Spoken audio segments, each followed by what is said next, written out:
Hello everyone, welcome back to my YouTube channel. ಈ ವಿಡಿಯೋದಲ್ಲಿ ನಾನು 10ನೇ ತರಗತಿಯಲ್ಲಿ 1 ಅಂಕದ ಪ್ರಶ್ನೆಗಳನ್ನ ಯಾವ್ಯಾವ ರೀತಿ ಕೇಳ್ತಾರೆ, ಕೆಲವೊಂದು ಇಂಪಾರ್ಟೆಂಟ್ ಪ್ರಶ್ನೆಗಳನ್ನ ಡಿಸ್ಕಸ್ ಮಾಡ್ತಾ ಇದ್ದೀನಿ. ಇದರಲ್ಲಿ ನಾವು ನೋಡ್ಬೋದು, ಮೊದಲನೇ ಪ್ರಶ್ನೆ ನೋಡೋದಾದರೆ ಇದರಲ್ಲಿ ಒಂದು ತರಗತಿಯಲ್ಲಿ ಹುಡುಗರ ಸಂಖ್ಯೆಯು ಎಕ್ಸ್, ಹುಡುಗಿಯರ ಸಂಖ್ಯೆಯು ವೈ. ಹುಡುಗಿಯರ ಸಂಖ್ಯೆ ಏನು ಕೊಟ್ಟಿದ್ದಾರೆ, ವೈ ಅಂತ ಕೊಟ್ಟಿದ್ದಾರೆ. 2ರಷ್ಟಕ್ಕಿಂತ 1 ಹೆಚ್ಚಾಗಿದೆ ಅಂತ ಕೊಟ್ಟಿದ್ದಾರೆ. ಇದನ್ನು ಈ ಹೇಳಿಕೆಗೆ 2 ಚರಾಕ್ಷರವುಳ್ಳ ರೇಖಾತ್ಮಕ ಸಮೀಕರಣವನ್ನು ರಚಿಸಿ ಅಂತ ಕೊಟ್ಟಿದ್ದಾರೆ. ಇಲ್ಲಿ ಎಕ್ಸ್ ಮತ್ತು ವೈ ಅವರ ಚರಾಕ್ಷರಗಳು ಯಾವ್ಯಾವುದು ಅಂತ ಕೊಟ್ಟಿದ್ದಾರೆ. ಹುಡುಗ ಅಂತ ಅಂದರೆ ಎಕ್ಸ್ ಅಂತ, ಹುಡುಗಿ ಅಂದರೆ ವೈ ಅಂತ ಕೊಟ್ಟಿದ್ದಾರೆ. ಈ ಹೇಳಿಕೆಯನ್ನು ನಾವು ಸರಿಯಾಗಿ ಓದ್ಕೊಂಡು ಅದನ್ನು ನಾವು ಸಮೀಕರಣ ರೂಪದಲ್ಲಿ ಬರಿಬೇಕಾಗತ್ತೆ. ಫಸ್ಟ್ ನೋಡೋಣ. ಇಲ್ಲಿ ಒಂದು ತರಗತಿಯಲ್ಲಿ ಹುಡುಗರ ಸಂಖ್ಯೆಯು ಎಕ್ಸ್, ಹುಡುಗರ ಸಂಖ್ಯೆ ಎಕ್ಸ್ ಅಂತ ಇದೆ. ಹುಡುಗಿಯರ ಸಂಖ್ಯೆಯು 2ರಷ್ಟಕ್ಕಿಂತ, ಹುಡುಗಿಯರ ಸಂಖ್ಯೆ 2ರಷ್ಟಕ್ಕಿಂತ 1 ಹೆಚ್ಚಾಗಿದೆ ಅಂತ ಕೊಟ್ಟಿದ್ದಾರೆ. ಅಂತ ಹೇಳಿದ್ರೆ ಹುಡುಗರಿಗಿಂತ ಹುಡುಗಿಯರ ಸಂಖ್ಯೆ 2ರಷ್ಟಿದೆ ಮತ್ತು ಅದಕ್ಕಿಂತ 1 ಹೆಚ್ಚಾಗಿದೆ ಅಂತ ಕೊಟ್ಟಿದ್ದಾರೆ.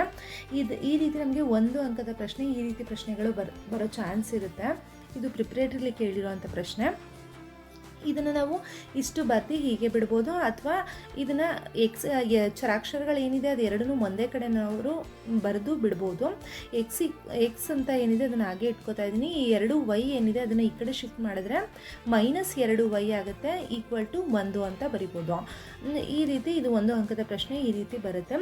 ಆ ಪ್ರಶ್ನೆ ನಾವು ಅವ್ರು ಕೊಟ್ಟಿರೋಂಥ ಹೇಳಿಕೆ ಏನಿದೆ ಅದನ್ನು ಸರಿಯಾಗಿ ಓದ್ಕೊಂಡು ನಾವು ಈ ರೀತಿ ಸಮೀಕರಣವನ್ನು ಬರಿಬೇಕಾಗತ್ತೆ.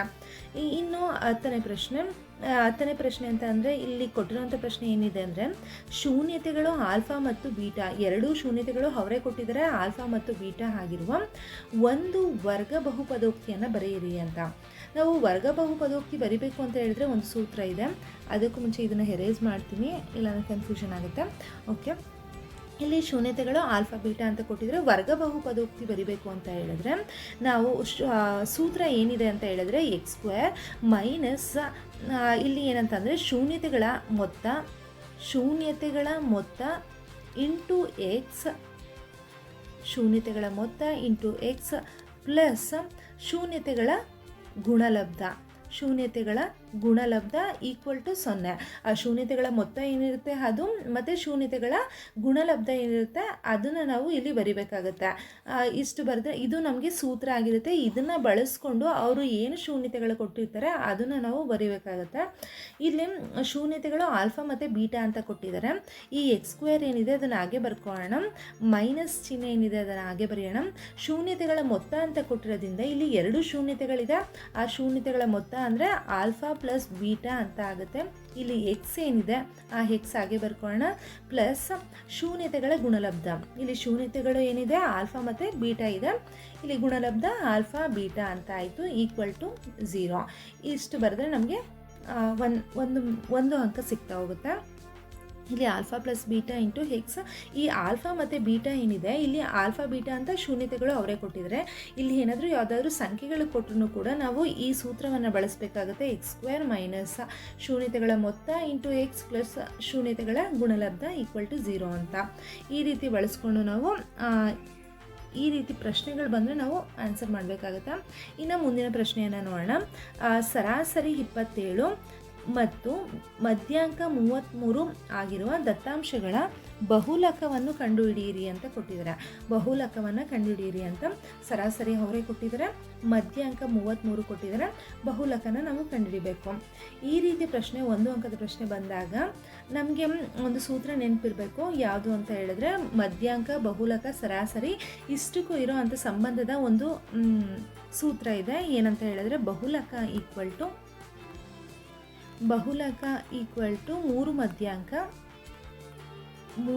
ಮಧ್ಯಾಂಕ ಮೈನಸ್ 2 ಸರಾಸರಿ. ಈ ಸೂತ್ರವನ್ನು ಬಳಸ್ಕೊಂಡು ನಾವು ಈ ಲೆಕ್ಕವನ್ನು ಬಿಡಿಸ್ಬೇಕಾಗತ್ತೆ. ಇಲ್ಲಿ ಕೇಳಿರೋವಂಥ ಪ್ರಶ್ನೆ ಬಹುಲಕವನ್ನು ಕಂಡುಹಿಡಿಬೇಕು ನಾವು, ಮತ್ತು ಸರಾಸರಿ 27 ಅಂತ ಕೊಟ್ಟಿದ್ದಾರೆ, ಮಧ್ಯಾಂಕ 33 ಅಂತ ಕೊಟ್ಟಿದ್ದಾರೆ. ನಾವು ಬಹುಲಕನೇ ಕಂಡುಹಿಡಬೇಕಾಗಿರೋದ್ರಿಂದ ಅದನ್ನ ಹಾಗೆ ಇಟ್ಕೊಳ್ಳೋಣ. ಏನಿದೆ 3 ಇಂಟು ಮಧ್ಯಾಂಕ ಅಂತ ಹೇಳಿದ್ರೆ 33, ಆ 33 ಹಾಗೆ ಬರ್ಕೊಳ್ಳೋಣ, -2 ಸರಾಸರಿ 27 ಅಂತ ಕೊಟ್ಟಿದ್ದಾರೆ. ಇವಾಗ ಇದನ್ನು ಬಿಡಿಸ್ತಾ ಹೋಗಬೇಕು. 3 × 33 ಅಂತ ಹೇಳಿದ್ರೆ 99 ಆಗುತ್ತೆ. -2 × 27 ಅಂತ ಹೇಳಿದ್ರೆ 54 ಅಂತ ಆಗುತ್ತೆ. ಈಕ್ವಲ್ ಟು 99ರಲ್ಲಿ 54 ಕಳೆದ್ರೆ ನಮಗೆ 45 ಸಿಗುತ್ತೆ. ಇವಾಗ ಬಹುಲಕ ನಮಗೆ 45 ಅಂತ ಸಿಕ್ಕಿದೆ. ಇಷ್ಟು ಬರೆದ್ರೆ ನಮಗೆ 1 ಅಂಕ ಸಿಗುತ್ತೆ. ಇನ್ನು ಮುಂದಿನ ಪ್ರಶ್ನೆಯನ್ನು ನೋಡೋಣ.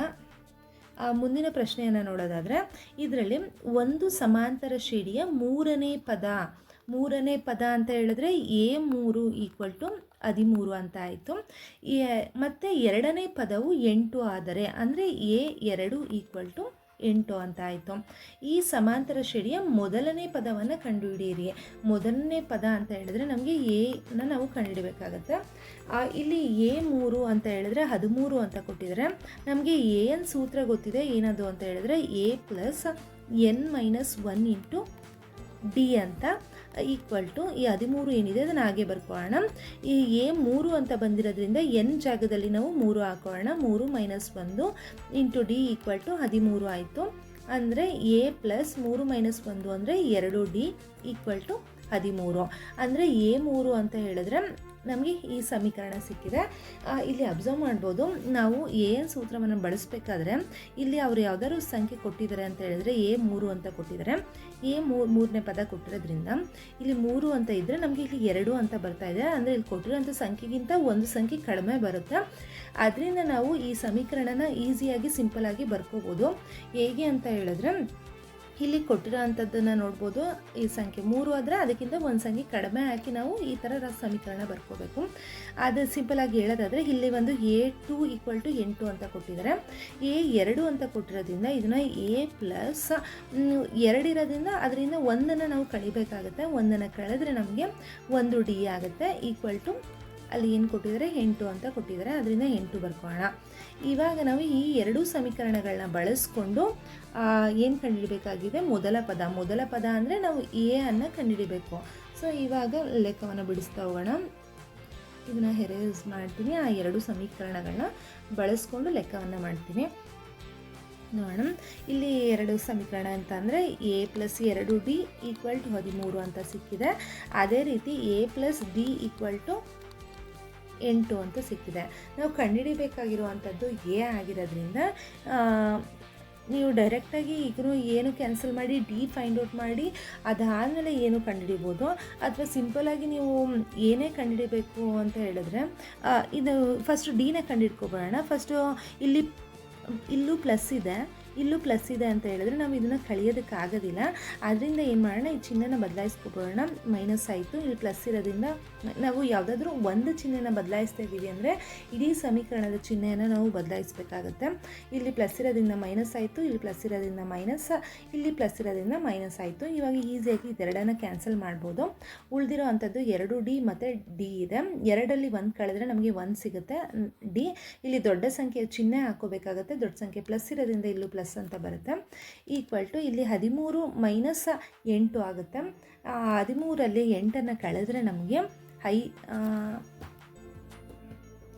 13ರಲ್ಲಿ ನಮಗೆ 8 ಮೈನಸ್ ಮಾಡಿದ್ರೆ ನಮಗೆ 5 ಅಂತ ಸಿಗುತ್ತೆ. 5 ಬರ್ಕೊಳ್ಳೋಣ. ಈಗ D ಅಂದರೆ ನಮಗೆ 5 ಅಂತ ಸಿಕ್ಕಿದೆ. ಇವಾಗ ನಾವು ಏನ ಕಂಡುಹಿಡಿಬೇಕಾಗತ್ತೆ, ಈ ಕಂಡುಹಿಡಿಯೋಣ. ಇಲ್ಲಿ ಕೊಟ್ಟಿರೋಂಥ ಸಮೀಕರಣವನ್ನು ಬಳಸ್ಕೊಂಡು ಏನ ಕಂಡುಹಿಡಿಯೋಣ. ಮೊದಲು ಈ ಸಮೀಕರಣ ಸಿಂಪಲ್ ಆಗಿದೆ, ಅದನ್ನು ಬಳಸ್ಕೊಳ್ಳೋಣ. A + D = 8 ಆಯಿತು. A + 5 = 8. A = 8 - 5. 8ರಲ್ಲಿ 5 ಕಳೆದ್ರೆ ನಮಗೆ ಇನ್ನು 3 ಸಿಗುತ್ತೆ. ಸೊ A ಏನಾಗಿದೆ, ಉತ್ತರ 3 ಅಂತ ಇದೆ. ಅವ್ರು ಕೇಳಿರೋವಂಥ ಪ್ರಶ್ನೆಯಲ್ಲೂ ಕೂಡ ನಮಗೆ ಎಯನ್ನು ಕಂಡುಹಿಡಬೇಕು. ಮೊದಲನೇ ಪದವನ್ನು ಕಂಡುಹಿಡಿರಿ ಅಂತ ಕೊಟ್ಟಿರೋದ್ರಿಂದ ನಾವು ಎನ ಕಂಡುಹಿಡಿದಾಗಿದೆ. ಇದನ್ನು ಇದೇ ಮೆಥಡಲ್ಲಿ ಮಾಡಬೇಕು ಅಂತ ಏನಿಲ್ಲ, ಯಾವ ಮೆಥಡ್ ಆದರೂ ಬಳಸ್ಕೋಬೋದು. ಅಲ್ಲಿ A3 ಮತ್ತು A2 ಅಂತ ಇದು ಒಂದು ಮೆಥಡ್ ಆಯಿತು.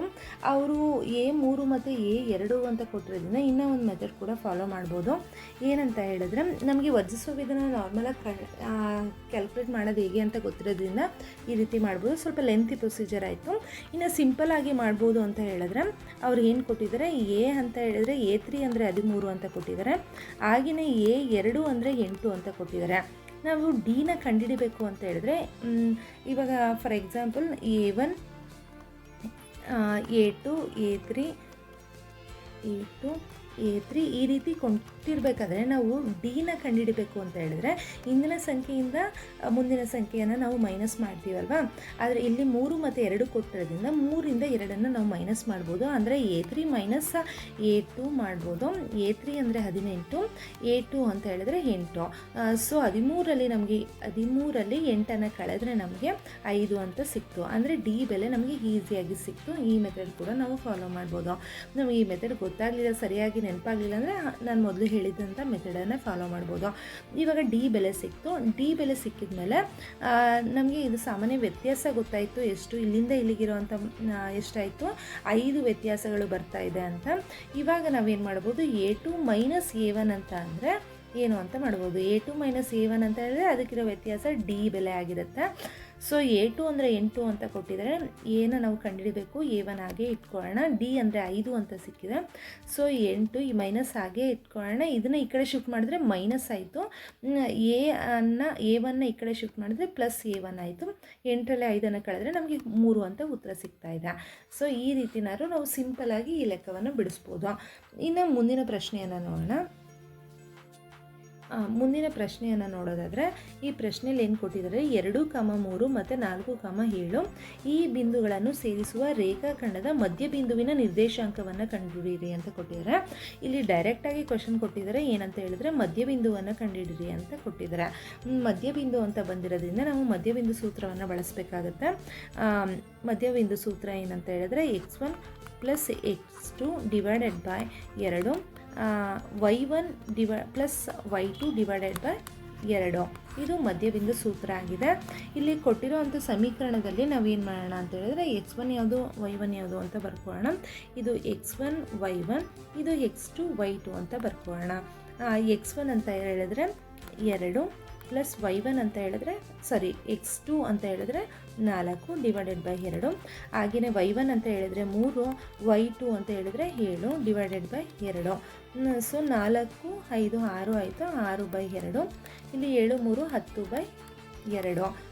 ಸೊ 2 1 2, 2 3 6, 10 ಇದೆ. ಇಲ್ಲಿ 2 1 2, 2 5 10 ಅಂತ ಆಯಿತು. ಅಂದರೆ ಉತ್ತರ 3, 5 ಅಂತ ಸಿಗ್ತಾ ಇದೆ. ಅವ್ರು ಕೇಳಿರೋವಂಥದ್ದು ಕೂಡ ಅದೇನೇ, ಮಧ್ಯಬಿಂದುವಿನ ನಿರ್ದೇಶಾಂಕ ಕಂಡುಹಿಡಿಯಿರಿ ಅಂತ ಹೇಳಿದರೆ 3, 5 ಇದರ ಉತ್ತರ ಆಗಿದೆ. ಇನ್ನು ಮುಂದಿನ ಪ್ರಶ್ನೆಯನ್ನು ನೋಡೋಣ. ಅಂದರೆ ಸಂಭವನೀಯತೆ ಪಾಠದಲ್ಲಿ ಕೊಟ್ಟಿದ್ದಾರೆ. ಈ ಸಂಭವನೀಯತೆ ಪಾಠದಲ್ಲಿ ಏನಂತ ಹೇಳಿದ್ರೆ ನಾವು ಯಾವುದೇ ಸೂತ್ರವನ್ನು ಬಳಸ್ದೇನೆ ಬೇಕಾದರೆ ಲೆಕ್ಕವನ್ನು ಮಾಡ್ಬೋದು. PFE ಅಂದರೆ ಸಂಭವನೀಯತೆ ಎಷ್ಟು ಬರುತ್ತೆ ಅನ್ನೋದನ್ನು ನಾವು ಕಂಡುಹಿಡಬೇಕಾಗಿದೆ. ಮೇಯ್ನಾಗಿ ಇಲ್ಲಿ ಒಂದು ಪೆಟ್ಟಿಗೆಯಲ್ಲಿ 50 ಪೆನ್ನುಗಳಿವೆ. ಅಂದರೆ ಟೋಟಲ್ ಎಷ್ಟಿದೆ ಅಂತ ಹೇಳ್ತಾ ಇದ್ದಾರೆ. ಟೋಟಲ್ ಏನಿದೆ ಅದನ್ನು ನಾವು ಟೋಟಲ್ 50 ಪೆನ್ ಇದೆ ಅಂದರೆ 50 ಸಂಭವನೀಯತೆ ಬರೋ ಚಾನ್ಸೇ ಇದೆ. ಅದಕ್ಕೆ ನಾವು ಟೋಟಲ್ ಏನಿದೆ ಅದನ್ನು ನಾವು ಛೇದದಲ್ಲಿ ಬರ್ಕೋಬೇಕಾಗತ್ತೆ. ಅದೇ ರೀತಿ ಅವುಗಳಲ್ಲಿ 2 ಪೆನ್ನುಗಳ ದೋಷಪೂರಿತವಾಗಿವೆ. 2 ಪೆನ್ನುಗಳು ದೋಷಪೂರಿತವಾಗಿವೆ. ಆ ಪೆಟ್ಟಿಗೆಯಿಂದ ಒಂದು ಪೆನ್ನನ್ನು ಯಾದೃಚ್ಛಿಕವಾಗಿ ಹೊರತೆಗೆಯಲಾಗಿದೆ.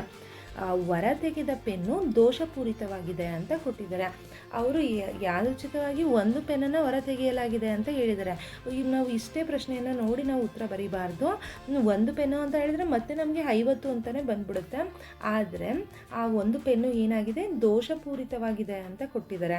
ದೋಷಪೂರಿತವಾಗಿರುವಂಥ ಪೆನ್ನುಗಳೆಷ್ಟು 2 ಅನ್ನೋದನ್ನು ಅವರೇ ಕೊಟ್ಟಿದ್ದಾರೆ.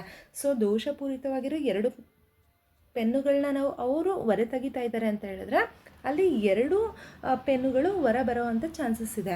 ಸೊ ಅದಕ್ಕೆ ನಾವೇನಂತ ಬರಿಬೋದು, ಅಂಶದಲ್ಲಿ ನಾವು 2 ಅಂತ ಬರಿಬೋದು. ಈ ಲೆಕ್ಕವನ್ನು ಇಲ್ಲಿಗೆ ನಾವು ಬಿಟ್ಟರು 1 ಮಾರ್ಕ್ಸ್ ಸಿಗುತ್ತೆ. ಅಥವಾ ಇದು ಕಂಟಿನ್ಯೂ ಮಾಡ್ಬೋದು. 2 1 2, 2 2 4, ಇನ್ನು 1 ಉಳಿದಿದೆ, 2 5 10. ಇದನ್ನು ನಾವು 1/25 ಅಂತ ಕೂಡ ಬರಿಬೋದು. ಓಕೆ, ಈ ವಿಡಿಯೋನ ನಾನು ಇಲ್ಲಿಗೆ ಎಂಡ್ ಮಾಡ್ತಾ ಇದ್ದೀನಿ. ಮುಂದಿನ ವಿಡಿಯೋಗಳಲ್ಲಿ ಹಾಗೆಯೇ ಈ ರೀತಿ ಇಂಪಾರ್ಟೆಂಟ್ ಪ್ರಶ್ನೆಗಳು ಎಕ್ಸಾಮಲ್ಲಿ ಬಂದೇ ಬರುತ್ತೆ ಅನ್ನೋ ಪ್ರಶ್ನೆಗಳನ್ನ ಡಿಸ್ಕಸ್ ಮಾಡ್ತೀನಿ. ಇದರಲ್ಲಿ ನೋಡ್ಬೋದು ಇಲ್ಲಿ ಮಧ್ಯಬಿಂದು ಕಂಡುಹಿಡಿಯೋಕೆ ಕೇಳಿದ್ದಾರೆ. ಅದೇ ಥರ ಡೈರೆಕ್ಟಾಗಿ ದೂರ ಬಿಂದು ಕೂಡ ದೂರ ಸೂತ್ರವನ್ನು ಬಳಸ್ಕೊಂಡು ಲೆಕ್ಕವನ್ನು ಬಿಡಿಸೋದು ಕೊಡ್ಬೋದು. ಈ ರೀತಿ ಡೈರೆಕ್ಟ್ ಕ್ವಶನ್ಸೇ ಕೊಟ್ಟಿರ್ತಾರೆ. ಮತ್ತು ನಾವು ಇಲ್ಲಿ ಸರಾಸರಿ ಮಧ್ಯಾಂಕ ಕೊಟ್ಟಿದ್ದಾರೆ, ಬಹುಲಕವನ್ನು ಕಂಡುಹಿಡಿಯೋದು ಕೇಳಿದ್ದಾರೆ. ಅದೇ ರೀತಿ ಅವರೇನಾದರೂ ಸರಾಸರಿ ಮತ್ತು ಬಹುಲಕ ಕೊಟ್ಟು ಮಧ್ಯಾಂಕ ಕಂಡುಹಿಡಿಯೋದು ಕೇಳ್ಬೋದು. ಈ ರೀತಿ ಪ್ರಶ್ನೆಗಳು ಬರುತ್ತೆ. ಇಲ್ಲಿ ಶೂನ್ಯತೆಗಳು ಆಲ್ಫಾ ಮತ್ತು ಬೀಟಾ ಅಂತ ಕೊಟ್ಟಿದ್ದಾರೆ, ಅದ್ರ ಬದಲು ಇಲ್ಲಿ ಸಂಖ್ಯೆಗಳು 2, 3 ಅಂತ ಕೊಡ್ಬೋದು. ಈ ರೀತಿ ಲೆಕ್ಕಗಳು ಬರ್ತಾ ಹೋಗುತ್ತೆ. ಅವರು ಇಲ್ಲಿ ಪ್ರಿಪ್ರೇಟರಿಲಿ ಕೇಳಿದರೆ ಪ್ರಶ್ನೆಗಳನ್ನ ಅಂತ ಹೇಳಿದ್ರೆ ಅದೇ ಮೆಥಡ್, ಅಂದರೆ ಮ್ಯಾಥ್ಸಲ್ಲಿ ಇದೇ ನಂಬರ್ಸ್ ಬರುತ್ತೆ ಅಂತ ಹೇಳೋದಕ್ಕಾಗೋದಿಲ್ಲ. ಆದ್ದರಿಂದ ನಾವು ಮೆಥಡನ್ನು ಕರೆಕ್ಟಾಗಿ ಕಲ್ತ್ಕೊಂಡ್ರೆ ಲೆಕ್ಕವನ್ನು ಈಸಿಯಾಗಿ ಬಿಡಿಸ್ಬೋದು ಅಂತ ಹೇಳ್ತಾ ಈ ವಿಡಿಯೋನ ಇಲ್ಲಿಗೆ ಎಂಡ್ ಮಾಡ್ತಾ ಇದ್ದೀನಿ. ಮುಂದಿನ ವಿಡಿಯೋದಲ್ಲಿ ನಾನು ಇದೇ ರೀತಿ ಇಂಪಾರ್ಟೆಂಟಾಗಿ ಬರುವಂಥ ಪ್ರಶ್ನೆಗಳನ್ನ ಡಿಸ್ಕಸ್ ಮಾಡ್ತೀನಿ ಅಂತ ಹೇಳ್ತಾ ನನ್ನ ವಿಡಿಯೋನ ಲೈಕ್ ಮಾಡಿ, ಶೇರ್ ಮಾಡಿ, ಮೇನಾಗಿ ವಿಡಿಯೋ ನೋಡೋದಕ್ಕೂ ಮುಂಚೆ ಸಬ್ಸ್ಕ್ರೈಬ್ ಮಾಡಿ ವಿಡಿಯೋ ನೋಡಿ ಅಂತ ಹೇಳ್ತಾ ಈ ವಿಡಿಯೋನ ಇಲ್ಲಿಗೆ ಎಂಡ್ ಮಾಡ್ತಾ ಇದ್ದೀನಿ. Thank you.